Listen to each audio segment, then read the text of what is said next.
اعوذ باللہ من الشیطان الرجیم بسم اللہ الرحمن الرحیم لا اکراہ فی الدین قد تبین الرشد من الغی فمن یکفر بالطاغوت ویؤمن باللہ فقد استمسک بالعروة الوثقى لا انفصام لها واللہ سمیع علیم. وقال الله سبحانه وتعالى وَلَقَدْ نَصَرَكُمُ اللَّهُ بِبَدْرٍ وَأَنْتُمْ أَذِلَّةٌ فَاتَّقُوا اللَّهَ لَعَلَّكُمْ تَشْكُرُونَ. صدق اللہ العظیم.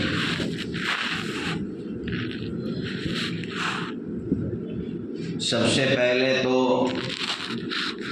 ہم اللہ کا شکر ادا کریں کہ اللہ تبارک و تعالی نے اپنے کلام پاک کو سمجھنے کی ہمیں توفیق عطا فرمائی. میں پچھلے مہینے یہاں آیا تھا شعبان کے مہینے میں نے آپ کو ایک واقعہ سنایا تھا، شاید کسی کو یاد ہو کہ اللہ تبارک و تعالی کا کتنا بڑا کمال ہے.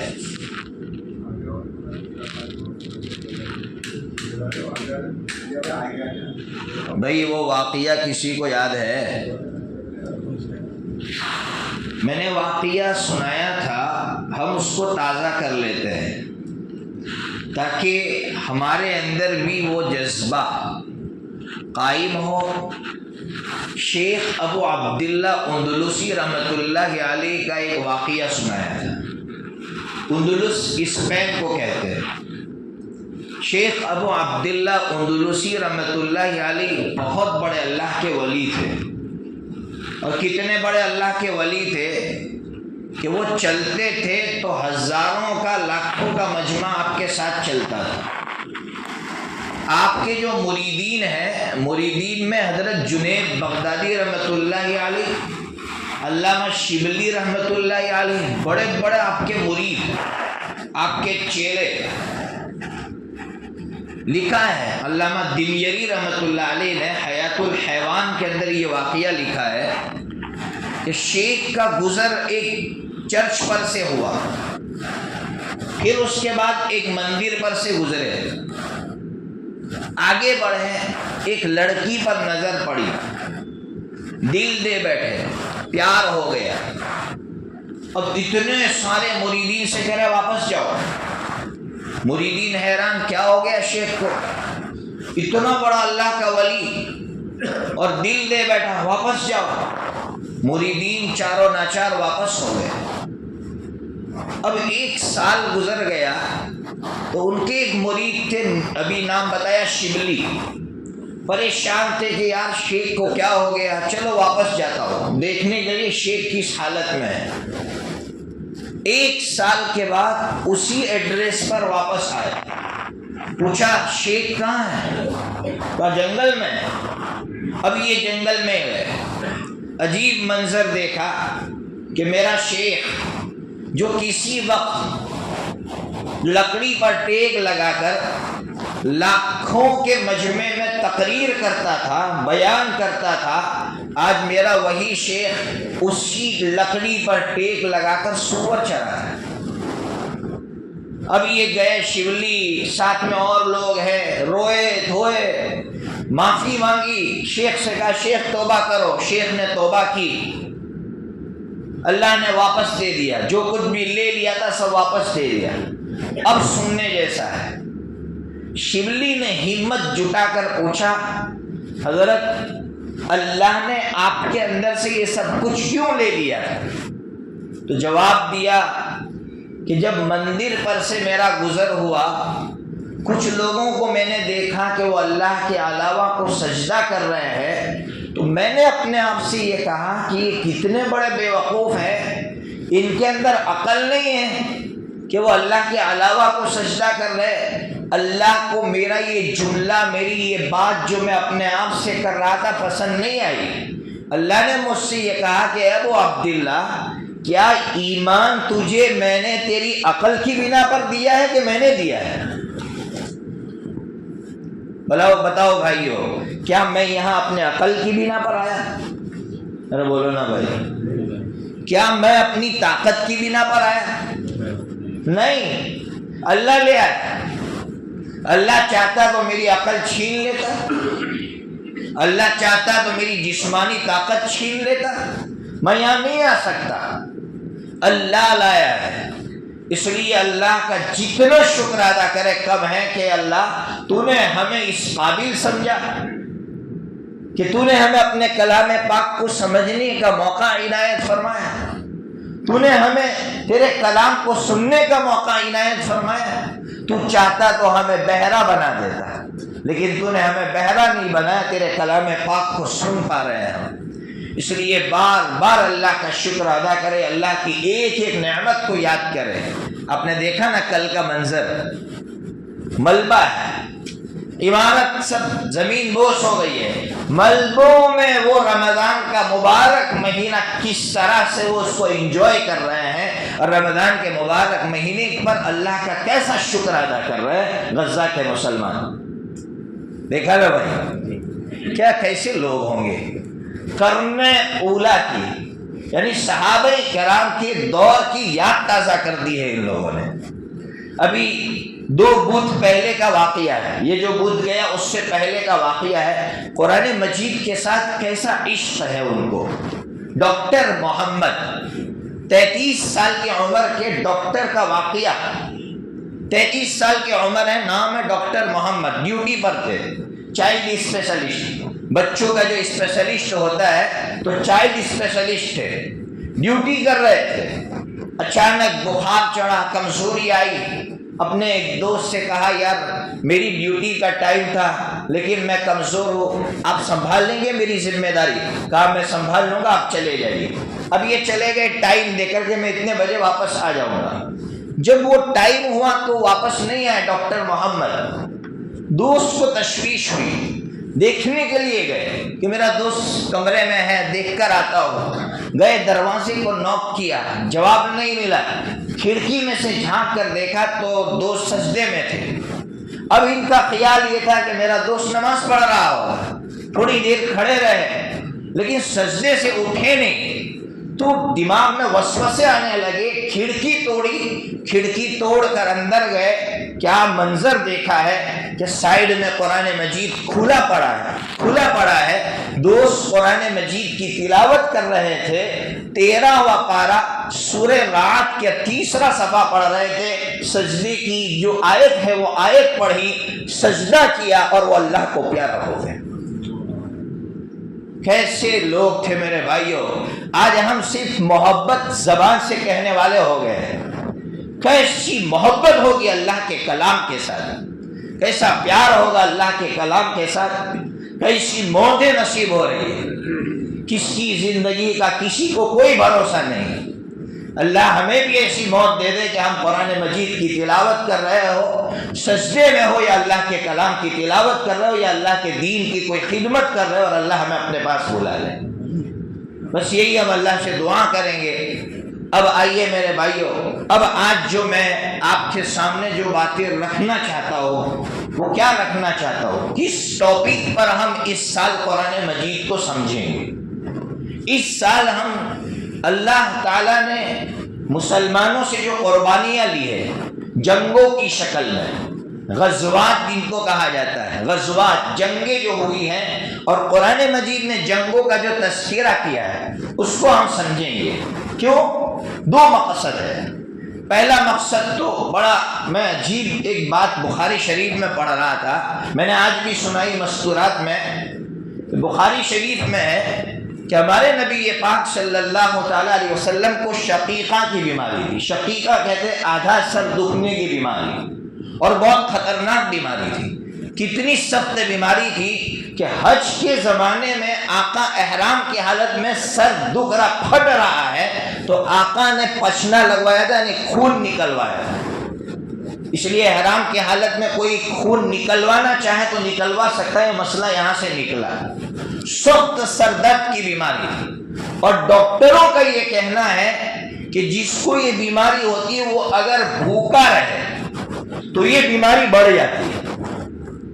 میرے بھائیوں، یہاں بیٹھ کر اپنے آپ سے پوچھو کہ ہمارے نبی صلی اللہ تعالی علیہ وسلم کی جو سیرت ہے، آپ کی جتنے دن ہیں زندگی کے، آپ جتنے دن آپ نے کھانا کھایا اس سے زیادہ آپ بھوکے رہے ہیں، ہے کہ نہیں میرے بھائیوں؟ سوچو، جس نبی نے شعبان کا پورا مہینہ روزہ رکھا ہو، جس نبی نے رمضان کا پورا مہینہ روزہ رکھا ہو، شعبان کے کچھ دن چھوڑ کر، شعبان کا اکثر دن آپ نے، اکثر مہینے میں اکثر دن میں آپ نے روزہ رکھا، ہر مہینے میں 13، 14، 15 کو آپ روزہ رکھ رہے، گھر آتے ہیں پوچھتے کچھ ہے کھانے کا؟ نہیں ہے، کہا روزہ میرا ہے۔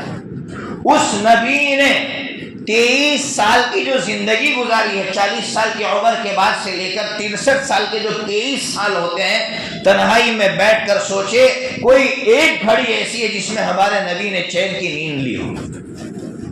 یہ غزوات بیان کرنے کا مقصد یہ ہے کہ ہم سوچیں کہ ہمارے نبی اللہ سے اتنے قریب تھے، پھر بھی اتنی تکالیف، اتنی قربانیاں، اور ہم پر تھوڑے سے حالات آتے ہیں نا، ہم لوگ ہمت ہار جاتے ہیں، ہم لوگ شکایتیں شروع کر دیتے ہیں۔ تو میرا مقصد ان غزوات کو بیان کرنے سے یہ ہے کہ ہم اللہ کی طرف لوٹے کہ اللہ یہ آپ کی اتنے قریبی، پھر بھی آپ نے اتنی قربانیاں لی، ہم نے تو کچھ بھی نہیں کیا۔ اور دوسرا مقصد جو اہم مقصد ہے، یہ مقصد ہے کہ اس وقت نوجوانوں کو یہی نہیں معلوم ہے کہ اسلام میں جنگیں کیوں لڑی گئی، کب لڑی گئی، کیا مقاصد تھے۔ آج ایک غیر مسلم دوست اس کے دماغ میں کچھ ڈال دیتا ہے تو اپنے دماغ میں وہ چلاتا ہے، اور یار صحیح ہے، تمہاری بات صحیح ہے، وہ کچھ پڑھتا نہیں ہے غزوات کے بارے میں، اور پھر وہ طرح طرح کے سوالات کرتا ہے، اور جب غزوات ہم نہیں پڑھیں گے تو ہم بزدل بنیں گے۔ آج کا نوجوان بزدل ہوتا جا رہا ہے، وجہ غزوات پڑھے ہی نہیں ہے، جنگوں کو کبھی پڑھنا وہ جانتا ہی نہیں ہے کہ کیا ہوا ہے اسلام میں۔ اس لیے غزوات کو پڑھے تاکہ ہمارے اندر بھی ایسے جذبات پیدا ہو، ہمارے اندر بھی اس طرح کا حوصلہ پیدا ہو۔ تو اس نیت سے یہاں بیٹھ کر غزوات کو سمجھیں گے تو سمجھیں گے نا انشاءاللہ۔ اب سب سے پہلا جو سوال ہے غزوات کو لے کر، اور ہمارے اس ملک میں لوگ زیادہ سوال کرتے ہیں، لوگ کہتے ہیں نا کہ یہ جو اسلام ہے نا یہ تلوار کی زور پر پھیلا ہے۔ نے سنا ایسا سوال؟ نہیں سنا؟ سنا نا؟ بتاؤ کیا جواب دیں گے؟ نہیں، وہ بول رہے ہیں بھائی تلوار سے پھیلا ہے، آپ کیا جواب دیں گے؟ ہم تو کہہ رہے تلوار سے نہیں پھیلا، جواب کیا دیں گے آپ؟ میں کیا جواب دوں نان مسلم بھائیوں کو؟ سب سے آسان جواب جو ہر اس ملک کے باشندے کو یاد ہونا چاہیے، اور آپ کو معلوم ہوگا لیکن ابھی آپ بول نہیں پا رہے، اس ملک میں مسلم بادشاہوں نے کتنے سال حکومت کی؟ 800 سال پکڑو۔ 800 سال جن مسلم حکمرانوں نے حکومت کی ہو، وہاں مسلمانوں کی تعداد کتنی ہونی چاہیے تھی اور نان مسلم کی تعداد کتنی ہونی چاہیے تھی؟ کس کی تعداد زیادہ ہونی چاہیے تھی؟ اگر تلوار کے زور پر اسلام پھیلا ہوتا تو تعداد کس کی زیادہ ہونی چاہیے تھی بھائی؟ مسلمانوں کی۔ تعداد کس کی زیادہ ہے؟ نان مسلمین کی۔ اس سے سمجھ میں آ رہا ہے کہ اسلام تلوار کے زور پر نہیں پھیلا۔ اگر تلوار کے زور پر پھیلا ہوتا نا تو آج تعداد الٹی ہوتی۔ یہ سب سے آسان سا جواب ہے ایک غیر مسلم بھائی کو سمجھانے کے لیے۔ اس کے علاوہ آپ اسلام کو پڑھیے، اسلام کن کن لوگوں نے قبول کیا ہے؟ حضرت عمر رضی اللہ عنہ نے اسلام قبول کیا ہے، جانتے ہیں نا حضرت عمر؟ کیا کوئی تلوار ایسی تھی جو حضرت عمر رضی اللہ عنہ کو مجبور کر سکتی تھی کہ تم مسلمان ہو جاؤ؟ اتنا بہادر آدمی، کسی تلوار سے نہ ڈرنے والا انسان، وہ کسی تلوار کی بنا پر اسلام میں داخل ہوگا؟ حضرت عمر کی زندگی پڑھو، حضرت خالد ابن الولید رضی اللہ عنہ، سیف من سیوف اللہ، اللہ کی تلواروں میں سے ایک تلوار۔ کیا حضرت خالد رضی اللہ عنہ وہ ایسے تھے، اتنے کمزور تھے کہ تلوار کی بنیاد پر ان کو اسلام پر مجبور کیا جا سکتا ہے؟ جنہوں نے تلوار کی تلواریں توڑی ہو وہ کون سی تلوار سے ڈر سکتا تھا؟ لیکن حضرت خالد ابن الولید نے اسلام قبول کیا. حضرت عمر ابن عاص رضی اللہ عنہ، عمر ابن عاص، نوجوانوں ان کو کھوپڑی کہا جاتا تھا، سیاست میں ایسی مہارت تھی عمر ابن العاص رضی اللہ عنہ کو، ان کو کہا جاتا تھا کہ عرب کی کھوپڑی ہے، داہیۃ من عرب، عرب کی کھوپڑی ہے. ایسا شخص جو مسلمانوں کو لینے کے لیے گیا تھا، جب مسلمان حبشہ گئے تھے نا ہجرت کر کے، تو مشرکین نے ان کو بھیجا تھا کہ وہاں سے ان کو پکڑ کے لے آؤ. کتنی بصیرت ہوگی، کیسا چالاک انسان ہوگا. ایسے شخص کو کس نے مجبور کیا اسلام میں داخل ہونے پر؟ اسلام مذہب کی طاقت تھی، اس نے مجبور کیا ہے، باقی کسی تلوار نے مجبور نہیں کیا ہے. ارے اس سے بڑی بات آپ کو سمجھاؤ، حبشہ کا بادشاہ وہ اسلام میں داخل ہوئے. حضرت جعفر رضی اللہ عنہ نے تقریر کی اس کے سامنے، وہ بادشاہ اسلام میں داخل ہوا. اس کو کس نے مجبور کیا؟ وہ تو بادشاہ تھا، وہ تو کسی سے ڈرتا نہیں تھا، وہ تو بادشاہ تھا، لیکن وہ اسلام میں داخل ہوا. اس کا مطلب یہ ہے، اس کے علاوہ بے شمار دلیلیں ہیں کہ اسلام جو پھیلا ہے وہ تلوار کے زور پر نہیں پھیلا ہے. اسلام مذہب میں وہ طاقت ہے کہ اس مذہب کی طاقت کی، اس کی خوبیوں کی بنیاد پر لوگ اسلام میں داخل ہو رہے ہیں. میں نے اس سے پہلے آپ کے سامنے دو باتیں رکھی تھی کہ اسلام اتنا مضبوط مذہب ہے کہ ابھی میں نے اس سے پہلے آپ کو سنایا غالباً اسی مسجد میں کہ آپ کسی مذہب والے سے پوچھئے کہ تمہارا مرکز کہاں ہے. ارے بھائی سمجھ میں آ رہا ہے نا؟ تمہارا مرکز. اور مسلمان سے پوچھو تمہارا مرکز کہاں ہے؟ بولو نا بھائی. مکہ، یہ ہمارا مرکز ہے. کب سے ہے؟ بولو بھائی کب سے ہے؟ حضرت آدم علیہ السلام سے، یعنی اسلام جب سے ہے. کب تک رہے گا؟ جب تک اسلام رہے گا تب تک یہ مرکز رہے گا. اب اس سے بڑی طاقتور دلیل اور کون سی چاہیے بھائی اسلام کے برحق ہونے کی، کہ اسلام جب سے ہے تب سے یہ اسلام کا مرکز ہے، اور جب تک اسلام رہے گا تب تک یہ مرکز رہے گا. جس دن اسلام کو اللہ اٹھا دیں گے اس سے پہلے اللہ تعالیٰ اس مرکز کو اٹھا دیں گے. ایک حبشی چھوٹی چھوٹی پنڈلی والا بخاری شریف میں آئے گا اور خانہ کعبہ کو گرا دے گا. اس سے پہلے کوئی طاقت خانہ کعبہ کو نہیں گرا سکے گی. سپر پاور طاقت ہے. کیا ان کے دل میں نہیں آتا ہوگا کہ ہم خانہ کعبہ کو گرا دیں؟ ہر گھڑی آتا ہوگا، لیکن اللہ تعالیٰ ان کو روک رہا ہے. کیوں؟ یہ دلیل ہے اسلام کے برحق ہونے کی. دوسری دلیل دیتا ہوں آپ کو اسلام کے برحق ہونے کی. عجیب بات کر رہا ہوں، قرآن مجید سامنے اس لیے کر رہا ہوں. ایک مصنف ہے، ان کا نام ہے علامہ سلیمان منصور پوری رحمت اللہ علیہ. ان کی کتاب ہے رحمت للعالمین. اس میں انہوں نے عجیب بات لکھی کہ انجیل جو ہے نا، دنیا میں 4 انجیل ہے. انجیل لوقا، انجیل مرقس، انجیل برنامس، انجیل یوحنا. 4 انجیل ہے. اس کے جو گائیڈ لکھنے والے ہیں دنیا میں 3 گائیڈ لکھنے والے رہے ہیں. 3 گائیڈ لکھنے والوں کا یہ کہنا ہے کہ یہ جو 4 انجیل ہے نا ان میں سے ایک بھی انجیل صحیح نہیں ہے. ارے بھائی سمجھ رہے؟ انجیل کی گائیڈ جس نے لکھی ہے وہ کہہ رہے کہ یہ 4 انجیلوں میں سے ایک بھی انجیل صحیح نہیں ہے. 4 مخلوق کی ہے، اللہ کا کلام نہیں ہے، اللہ کی کتاب نہیں ہے. یہ 4 مخلوق کی ہے اور 4 میں کہ غلطیاں موجود ہے. 4 میں سے کوئی بھی غلطی سے محفوظ نہیں ہے. اور کسی مسلمان بچے سے پوچھو تم کون سی مذہبی کتاب کو مانتے ہو، وہ کہے گا قرآن مجید کو مانتا ہو. کتنے ہیں قرآن مجید؟ وہ کہے گا ایک ہی ہے. اس سے پوچھو اس میں کوئی غلطی ہے، وہ کہے گا ایک نقطے کی بھی غلطی نہیں ہے، اور ہو تو لا کر دکھاؤ. اتنا طاقتور مذہب، بے شمار دلیلیں ہیں. حضرت تمیم داری رضی اللہ تعالیٰ عنہ بھٹک گئے، راستہ گئے، دیکھا دجال سے ملاقات ہوئی. واپس آ کر نبی پاک صلی اللہ علیہ وسلم کو پورا واقعہ بیان کیا کہ دجال سے میری ملاقات ہوئی تھی. تو یہ جو حدیث ہے نا، جس کو حدیث جساسہ کہا جاتا ہے، اس حدیث کو دشمن اسلام نے پڑھا تو انہوں نے کہا ہم چیک کرتے دجال ہے کا. ان کی حدیث تو کہہ رہی ہے کہ دجال ہے، چلو. تو اب وہ تحقیق کرنے کے لیے نکلے، دنیا کے چپے چپے میں گئے. لیکن میرے اللہ کی قدرت دیکھیے، امریکہ میں ایک جگہ برموڈا، امریکہ سے قریب میں ایک جگہ برموڈا. آج جتنے سائنسدان ہیں وہ یہ کہہ رہے کہ برموڈا کے اوپر سے نہ ہوائی جہاز جا سکتا ہے اور نہ پانی کا جہاز جا سکتا ہے. جب بھی کوئی جہاز جاتا ہے تو وہ الٹ جاتا ہے, واپس آ جاتا ہے, اور وہ اپنے دماغ سے یہ کہہ رہے کہ وہاں ہوائیں ایسی چلتی ہے کہ وہاں کوئی جا نہیں سکتا ہے. لیکن ان ظالموں کو کیا معلوم کہ وہ ہواؤں کا چلانے والا اللہ, اس نے دجال کو بھی محفوظ رکھا ہے. اللہ چاہتا ہے کہ کسی کی اب ملاقات نہ ہو, جب میرا اللہ چاہے گا تب اس کے ساتھ ملاقات ہوگی.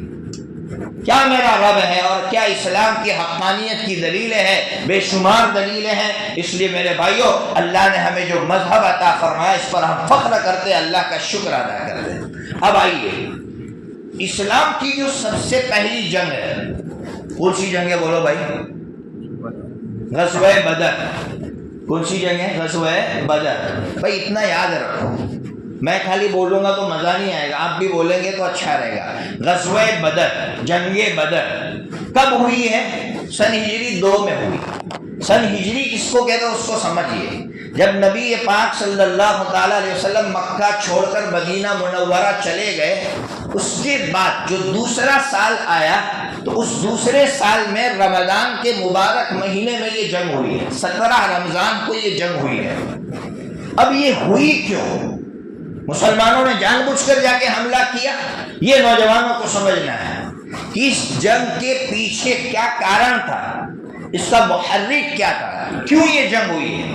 تو اس جنگ کا محرک یہ تھا کہ ایک شخص ہے, اس کا نام ملتا ہے کرز بن جابر فہری.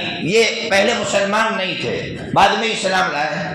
وہ مکہ مکرمہ سے آیا اور مدینہ منورہ میں مدینہ منورہ والوں کے جو جانور تھے اس پر حملہ کیا اور سارے جانور چرا کر اس پر جو ہے ڈاکہ لگا کر اس کو لے گیا, اور گویا ایک چیلنج دے کر گیا کہ اگر تمہارے اندر ہمت ہو تو ہم سے آؤ, مقابلہ کرو, دیکھو ہم تمہاری زمین پر آئے اور تمہاری زمین پر سے تمہارا مال لے کر چلے گئے.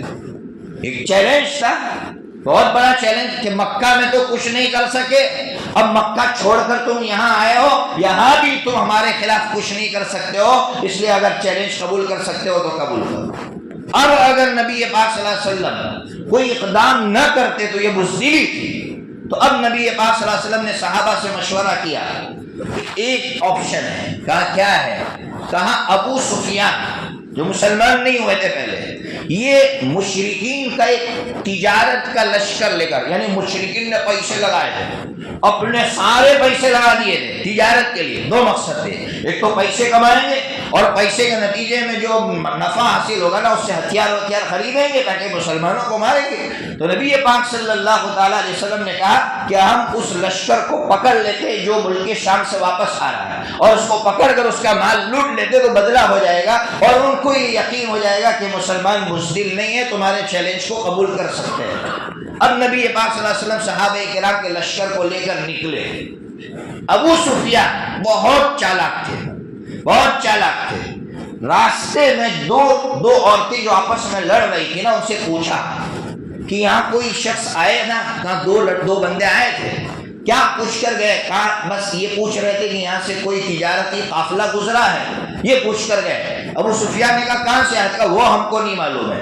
ابو سفیان کتنا ہوشیار ہوگا, اس نے جو مینگنی ہوتی ہے نا جانور کی, وہ مینگنی اٹھائی جو پڑی ہوئی تھی, اس کو توڑا تو اندر سے گٹھلی نکلی. اس نے کہا کہ یہ گٹھلی مدینہ منورہ کی, اس کا مطلب مدینہ سے 2 لڑکے آئے ہیں.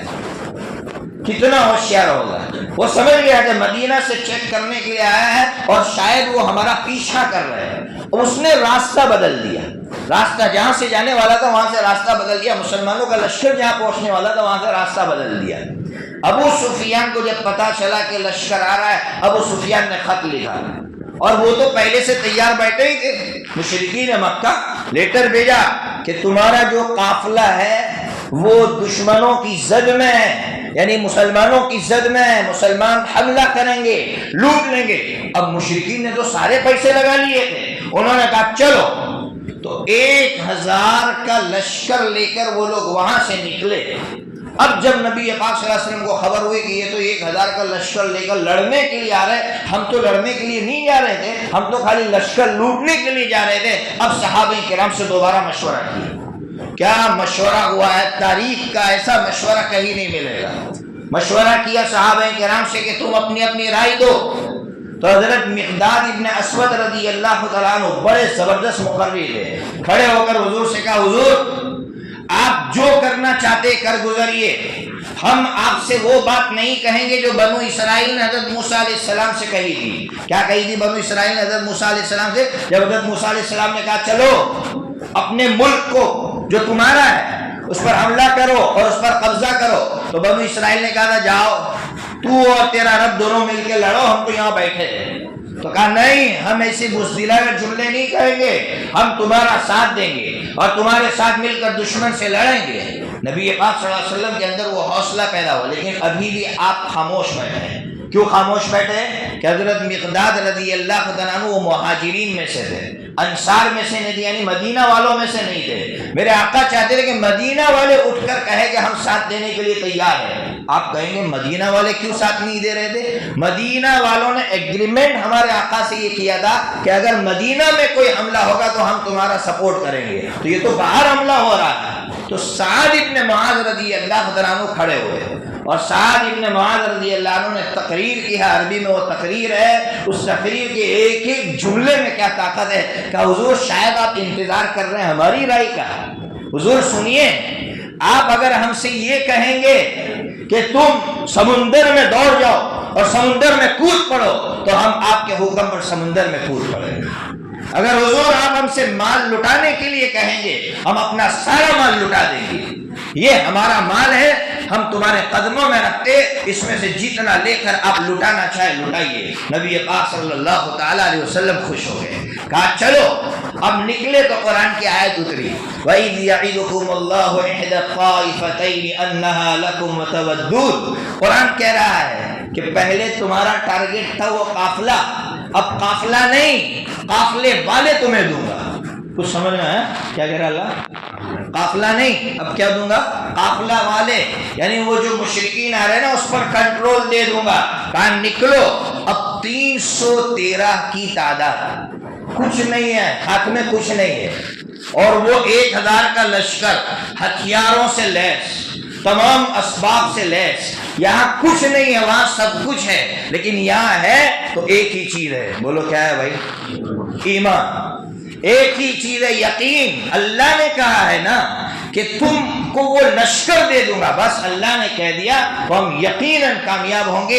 اس ایمان کے ساتھ صحابہ کرام کا لشکر نکلا، لیکن آپ کو بتایا وہ لشکر پہلے سے روانہ ہو گیا تھا، اس لیے اس نے بہت اچھی جگہ پر جا کر پڑاؤ ڈال دیا۔ صحابہ کرام جہاں پہنچے وہاں ریتیلی زمین تھی، ریتیلی زمین تھی، جانوروں کے پیر گھس رہے ہیں، خود مسلمانوں کے پیر گھس رہے ہیں، کوئی کھڑا نہیں رہ پا رہا ہے۔ نمبر 2 پانی نہیں ہے، پانی کی قلت ہے، ساری جو اسباب ہو سکتے تھے راحت کے انہوں نے لے لیے، مسلمانوں کے پاس کچھ نہیں ہے، لیکن اللہ رب العزت نے عجیب مدد فرمائی، بارش اتاری۔ جیسے ہی بارش اتاری تو مسلمانوں کی جو زمین نرم تھی نا وہ کڑک ہو گئی، اور مشرکین کی جو زمین کڑک تھی وہ کیچڑ والی ہو گئی، اور جب بارش ہوئی تو پانی کا بھی انتظام ہو گیا۔ الحمدللہ اللہ تعالیٰ نے میدان ہموار کر دیا۔ اب آگے جو ہے مسلمانوں کی جنگ ہو رہی ہے ان کے ساتھ، کس طرح جنگ ہوئی، کیا کون پہلے گیا، وہ انشاءاللہ کل آپ کے سامنے رکھوں گا۔ اب 1-2 مسئلے سنا کر جو ہے آپ کو بھی، چونکہ پہلے دن زیادہ وقت لے لوں گا تو کل آپ نہیں آئیں گے، تو جو ہے ایک مسئلہ جو ہے نماز کے تعلق سے میں ہر جگہ بتا رہا ہوں، آپ کو بھی بتا دوں تاکہ آپ کو بھی سمجھ میں آئے۔ مسئلہ بہت اہم ہے بھائی، آپ کو بتایا ہے لیکن کچھ لوگ اس مسئلے کو جانتے ہیں، آپ کو بھی بتا دوں۔ ابھی تراویح کا دور چلتا ہے، بہت سے لوگ، یا فرض نماز کی بات کروں، فرض نماز میں امام کو پانے کے لیے، یعنی رکعت مل جائے، امام رکوع میں ہے، اب یہ دوڑتا ہوا آتا ہے کہ چلو رکعت مل جائے گی، آ کر وہ کس طرح امام کے ساتھ شریک ہوتا ہے، آپ میری طرف دیکھنا، یہ اللہ اور پھر بولتا اکبر، اس کی نماز نہیں ہوئی۔ پورا قیام کی حالت میں اللہ اکبر کہنا ہے، یہ واجب ہے، یہ واجب ہے، سنو یہ واجب ہے، اور 3 ائمہ کے یہاں فرض ہے، نہیں پڑھو گے اللہ اکبر قیام کی حالت میں، کھڑے ہونے کی حالت میں، نماز ہی صحیح نہیں ہوگی۔ کتنوں کی نمازیں جا رہی ہیں، اشاروں کو مسئلہ ہی نہیں معلوم، ارے بھائی رکعت چھٹی ہو جانے دو، اس کو بعد میں پڑھ لینا، لیکن ہم پوری نماز ہی برباد کر رہے ہیں، ضائع کر رہے ہیں۔ اتنی محنت کر کے مسجد میں آئے، دکان چھوڑ کر، بچوں کو چھوڑ کر، بیوی کو چھوڑ کر، ساری راحتوں کو چھوڑ کر مسجد میں، اور ہماری نماز ہی صحیح نہیں ہو رہی ہے۔ اس لیے نماز کو صحیح کرنے کی کوشش کریں۔ دوسری، میں اکثر دیکھتا ہوں جو الگ سے انفرادی نمازیں پڑھتے ہیں نا لوگ، ایک سجدے سے اٹھے فوراً بھاگتے ہیں دوسرے سجدے میں، دو سجدوں کے درمیان ایک مرتبہ سبحان اللہ کی مقدار ٹھہرنا واجب ہے، نہیں ٹھہرو گے نماز نہیں ہوگی۔ لوگ پہلے سجدے سے اٹھتے دوسرے سجدے میں بھاگتے ہیں۔ میرے بھائیوں، نماز صحیح کرو، اللہ کے سامنے کھڑا ہونا ہے، اتنی عظیم الشان عبادت، اور اس کو ہم ہلکے سے لیتے ہیں، اس کو سیکھنے کی ہم کوشش نہیں کر رہے ہیں، یا مسائل بتائے جا رہے تو ہم اس پر عمل نہیں کر رہے ہیں۔ اس لیے ان دو مسائل کی طرف خوب توجہ فرمائیں۔ مجھے خوشی اس لیے ہے کہ آج کے جو نوجوان ہیں نا، ایک زمانہ تھا کہ نوجوان کیا کرتے تھے، جہاں 5 منٹ پہلے تراویح پوری ہوتی ہے پہلے وہاں جاتے تھے۔ اب نوجوان اتنے اچھے ہو گئے ہیں، وہ کہتے ہیں سامنے سے آ کر جہاں اچھا قرآن پڑھا جاتا ہوگا وہاں ہم جائیں گے۔